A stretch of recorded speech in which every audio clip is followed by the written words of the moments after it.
Hello everyone, Nubkeks here. Welcome to Season 3 of Hero League, our very first placement game. Here we go, let's do this. We're gonna dive into it. I have been reconsidering restructuring this series for this season. I'm gonna talk about that more in another video. But what I decided to do, kind of just because the season came out and I hadn't fully decided which way I was gonna go with it, I'm just going to do all the placement games and bring you all the placement game videos as before, but important change this time around is that gonna do 2 videos a day. So we're gonna like burn through this real quick. We're gonna get to we're gonna get our placements finished within like the first week and go from there basically. And hopefully I'll have worked it out properly by then what we're gonna do. How many videos I want to do and stuff like that. But yeah, I'm thinking of playing a lot more ranked this season. That's a big problem in the previous seasons, is not playing enough, or then just the fact that, you know, well, for example, last time around it took us a week and a half to do placement games because I was doing 1 placement game a day and I didn't want to get too far ahead of the patch. But anyway, I played all 10 yesterday on day 1 and hilariously already falling behind. By the end of the night we were playing, well, I think throughout the course of the night we were playing with, well, plenty of people who finished their placements were already in Diamond 3. Plenty of people as well already climbed up to Diamond 2 and Diamond 1. Didn't see any Masters or, well, I suppose they'd be Grandmasters at this stage. But I didn't see any of those yet. But still, I was already like, Diamond 1? Ah, damn it, we're falling behind already. And this is me playing more than I would ever play. But there you have it. Anyway, we did pick up Anub'arak in this game. I decided, you know what? You know what, guys? Let's stick to our guns. I know I did a video on Anub'arak the other day, but I said, here we go. First placement game. Now, to be fair, there's not much on the line. We're expecting Diamond 3 regardless, probably.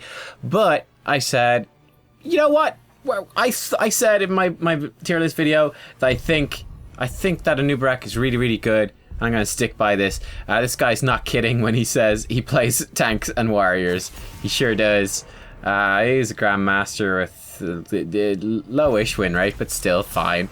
So that's grand. Cool.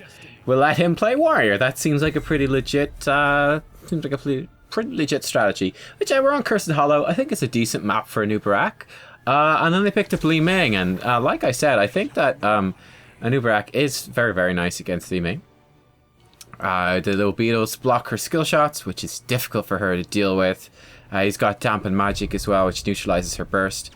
Interestingly, they picked up Varian, and I think Anub'arak should be fairly good against Varian as well. Once again, Dampen Magic neutralizes a lot of what Varian will try to do with Colossus Smash.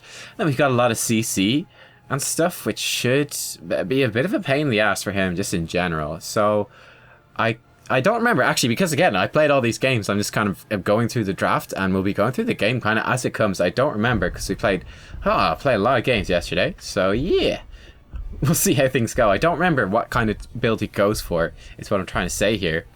He probably will go for tank variant, I would say. Looking at this draft, that would be what would stand out to me as the better pick overall. I feel like the other 2 ones are just asking for a bit of trouble. I don't know. They do pick up Raynor. Like I said, I do expect Raynor as well to be very strong in this particular season. We do have the best Nova portrait, of course. These other people are running these noob Nova portraits. Tut, tut, tut. Shame on you. Shame on you. This is much better. Anyway, going into this, as you can see, this is what I'm talking about, right? Well, most people are in their placements, but we still got a few guys who have already finished theirs and they're D3 already. Good for them. Which I think comparing team comps, they're both fairly reasonable. I think our early game team fighting is pretty bad, though, I would say. Certainly Zarya is strong. We don't have a very good solo laner at all.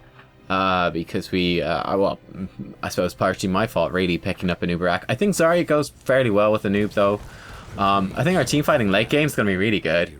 But the early game, we're going to have a bit of trouble, right? Because Lunara's not great in the early game. Kel'Thus is wave clear, and that's kind of it. Malf, yeah, Malf is good. So that's one thing we are going for us. I think late game, we're going to have a decent time. It's going to come down to Raynor versus our team, basically, is how I feel. And we'll see how it goes. It looks like a Q-build Kel'Thus. All right. Yeah, Dampen Magic, of course, at level 1. Raynor has picked up Season Marksman. Diablo, by the way, going for the Q build. Oh yeah, actually, here you go. Pro tip, guys. Info. on how I feel my tier list and stuff is holding up after playing the 10 placement games. I would say heroes that are actually much better than I thought. I think actually the tier build was pretty accurate overall. I would say that you didn't take any damage because Li Ming against Anub does nothing, really. I would say Zeratul probably stands out to me as the one hero that probably is S tier. I think like Zeratul is just really freaking good. He's coming in here for a stun, just trying to keep Lunara alive. You get some decent damage down, that's fine. Varian is not there, which is why this fight's going pretty well for us. Nice flame strike. Nice flame strike. And we're going to rotate down bottom. I'm going to solo lane for a bit. So we're not going to win the solo lane as a noob, but we're going to do just fine. But yeah, Ragnaros is also substantially better than I thought. I'd probably say, you know, that considered the S tier assassins, if I was only to pick 3, it would be like Thrall, Ragnaros, and Zeratul probably, with Raynor also being a close second. Or whatever, you know, close to the top 2. You could even have 4, maybe 5. It doesn't really matter too much. But yeah, it's very strong. Rhaegar, way stronger than I expected as well. He's really, really good. Bloodlust, massively stronger than I expected. Holy shit. Holy shit. That's all I'll say, is I was like, okay, you know, I always felt like the whole Bloodlust was probably overly dismissed way too quickly. Definitely true. Definitely true. It's quite good, actually. It's quite good. Let's just say that. We'll see how things pan out. Apart from that, I think pretty straightforward. I think the tier list is still pretty representative. Diablo is very good. I don't think he's OP. I just think he's very, very good. Artanis seems alright. Much the same, but okay. And yeah. Daka, still really good, pretty much as expected. So on the whole, like with the reworks and new heroes and stuff, we were pretty on the money, I think. We did a pretty good job predicting. But yeah, I think Zeratul is good. Now, part of the Zeratul being good, of course, is due to the fact that they're placement games, MMR squish. So we're having a lot of actually very good Zeratul players, really punishing all the not so good players that are in the games. Because the MMR is more squished, so you get more condensed, I suppose, team things. Basically, you get more weaker players with better players than you would normally. Overall, so which means that overall the quality of the games was better, like the average MMR is better, but you still have players as weak on the bottom end as before, and they get punished much, much more. You see their weaknesses much, much more, which is really interesting. I don't know, maybe you'll feel you see my weaknesses much, much more as well. Whatever you want, whatever you want. Everyone coming in here. I was hoping to just get the tribute early and get out. It's interesting, like I said, I mean, it's both teams actually have a pretty crap early game. Now I think about it, right? Because Raynor's pretty bad early, Varian's pretty bad early, but then I mean, so's Lunara and Kel'Thuz. It's kind of wonky. We're coming in here, we're soaking a lot of damage. Like we're soaking all the damage. We don't really give a shit, and then we're just gonna burrow out, and it's all good. It's all good, because we got Dampen Magic and we're Anub'arak, and we can just E out of there, and we'll be fine. So that's the plan. Right wing does interrupt us. Just gonna use my W, actually pop a little beetle, and he's gonna walk out and maybe block some skill shots, so that's nice. And we actually do get the tribute, so that's good. Good first win for us. That's actually a fairly big deal. And you know what? That was such a tiny thing, but I really appreciate that. Shout out to Micah X. When he reappears on the screen, we'll get his name right. But the fact that he body blocked me and then literally took half a second to step to the side and went, you know what? Doesn't delay my Hearthstone, really. I'm just gonna let Anub'arak get out of here. That's such a cool move. I love that. Okay, we did level 4 pick up Legion of Beetles. So we're gonna spawn extra beetles. You see our trait will go on cooldown. There you go, 8-second cooldown. Spawn an extra beetle every time. It doesn't do much, but it does block skill shots. So there you go. Unfortunately, that was a stun notification on his name, so I could not see what his name was. Gonna soak a tower shot. Actually, could have soaked one more. Doesn't really matter, but you can soak. If you're left alone, the lane is Anub'arak. You can use your shield to soak a few tower shots, and then the beetles will soak them as well. It could be a nice way to sort of push the lane just that little bit. Gotta pick up a reduced cooldown on our shield at level 7. Let's get a bit of extra tankiness, and we're gonna move up towards the lane. We wanted to soak as much XP as possible. With the level talent here picked up, plus the more important thing is to get in here and start doing this. Now Raynor is kind of scary actually. Raynor is good against the Anub'arak, and Raynor is good overall right now, so we do need to be careful about that. Come in, hit the Varian. Trying to focus Varian down. Unfortunately, we've got very little actual follow-up to CC combos, right? We got very little follow-up because Lunara is just steady damage. She does her damage anyway. Once again, like, we can just soak up these hits from Li Ming and stuff, just get her to waste her mana and cooldowns on me. It's not a big deal at all. So we got Dampen Magic. That was a nice... There we go. We got a good stun on her.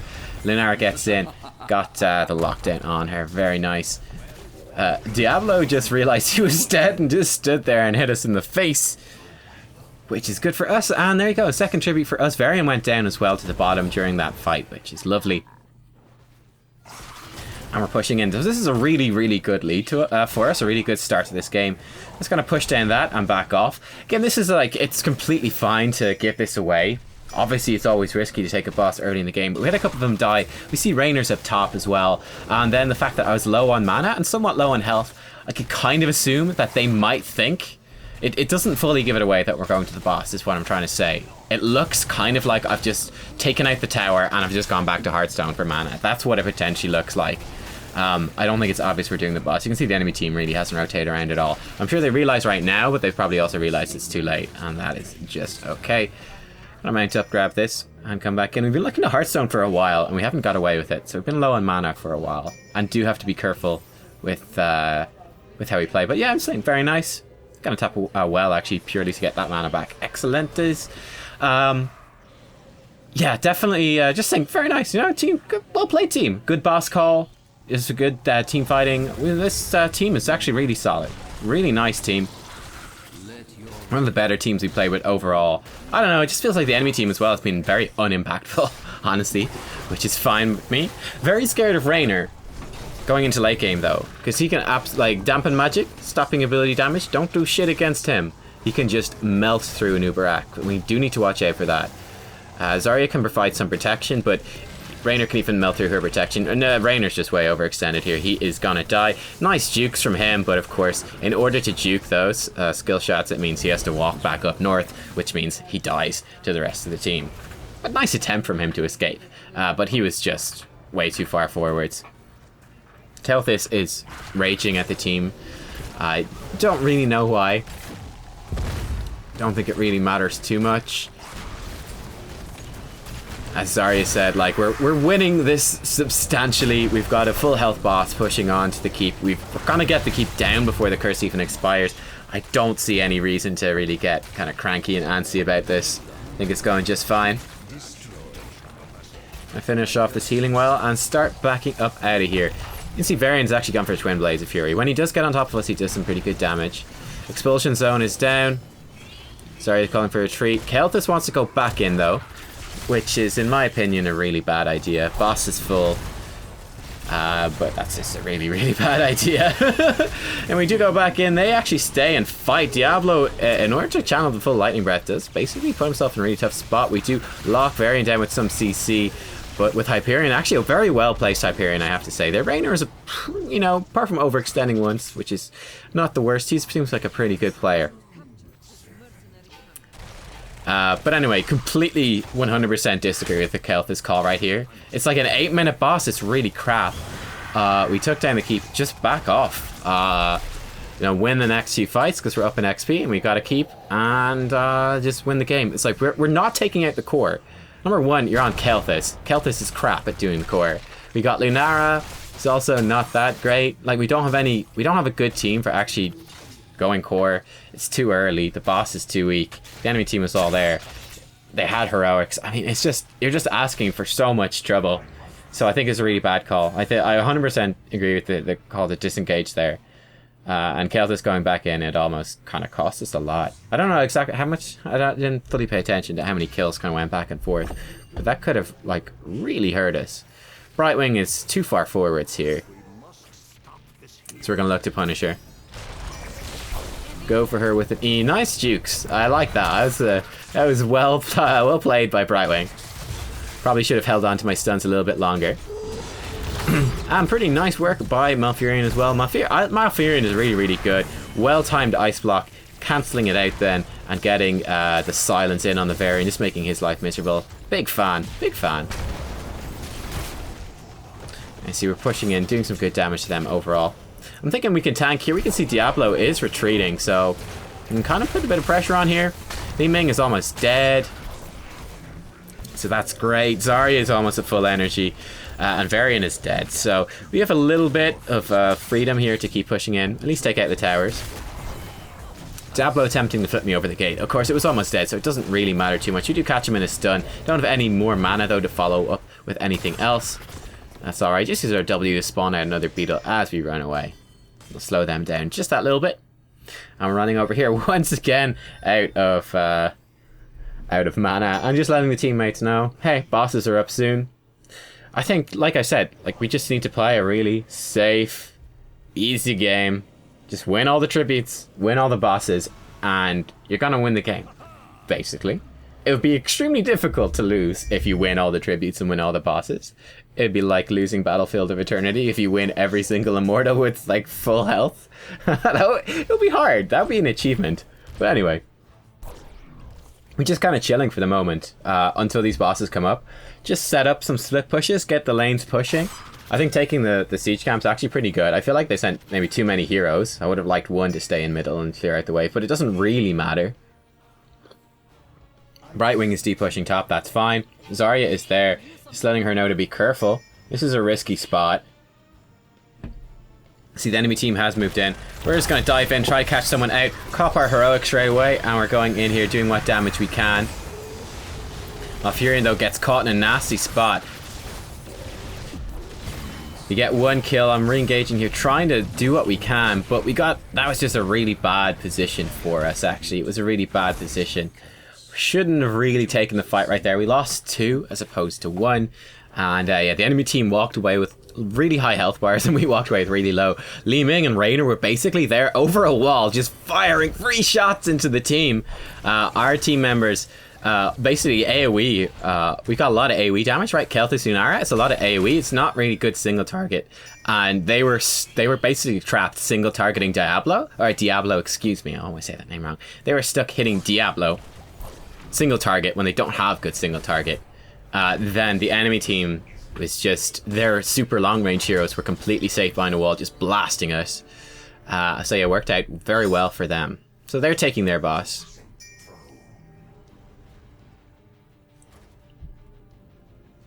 Looks like we're just gonna go for our boss and trade. Anyway, this Kel'Thuz, I do remember this game now. I thought this guy's an asshole. Didn't like this guy at all. He's just a douchebag, basically. I don't think the Kel'Thuz is a very good pick, and he was just a pain in the ass to play with. So yeah, that's what I think of that. These calls, bit of a noob move, getting stunned by the boss. That Anub'arak hitbox, not moving quick enough. Oh well. Anyway, we got the boss. The enemy team got their boss too. Of course, our one is pushing a keep. Their one's only pushing a fort. Won't actually do anything. We would like to get this tribute. Looks like we're just going to push the keep instead. Brightwing, of course, able to cap that tribute pretty easily. But we could put pressure on her and try to make something happen before they arrive. I do like this call, actually, to try to take out the siege camp. Have the siege camp pushing with the boss. It's going to be pretty good push on the keep. Brightwing not actually going for the tribute at all, which is kind of bizarre. Free tribute for them that they've basically thrown away. Twilight Dream's already gone down. Hyperion's already gone down. And Diablo has gone fairly deep. He's playing it safe here. Again, we don't have any follow-up damage to a dive, right? Lunara and Kel'Thuz aren't going to like dive in with you. It's not like we got Grey Main on our team or anything. That being said, we can put a lot of pressure with our heroic active on the enemy team as we push in here. There we go. Pretty nice. Diablo is back alive. Varian goes down. Very nice. Picked off by Zarya, I think. And Zarya full energy, churning out tons of damage, focusing down the Diablo, chasing him away. Boss is on the core, very nice. We're going to come over here. Oh, get actually thrown into the fountain and bounced out by the Diablo. That's okay. Core is going down. We're just going to right click the core and win the game 0% on the core. There we go. GG. 40 minutes. Not too bad. As much as I dislike Kel'Thuz was as much as... Yeah, I love this as well, if I could pip in his Twitch channel. Anyway, as much as I disliked the Kel'Thuz, I liked our Zarya, and I liked the Malfurion. And then the other guy was good too. I don't remember. Lunara was just fine. Micah X, yeah, he's a good player. He's definitely a good player. And there you go, guys. Game 1 down. We captured 5 mercs as opposed to the average of 2.4.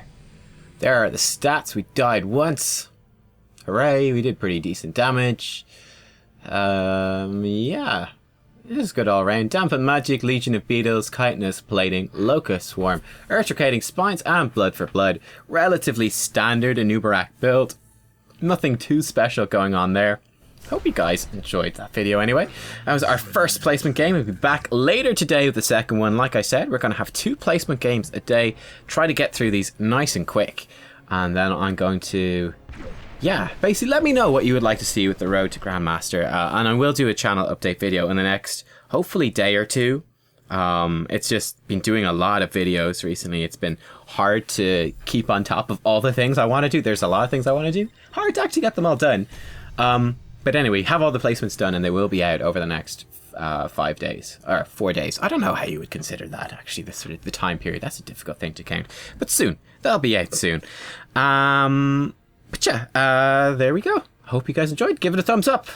And check back in a few hours for game number 2. Game number 2, we're going up against Grubby. Battle of the content creators. I'll see you all then. Bye.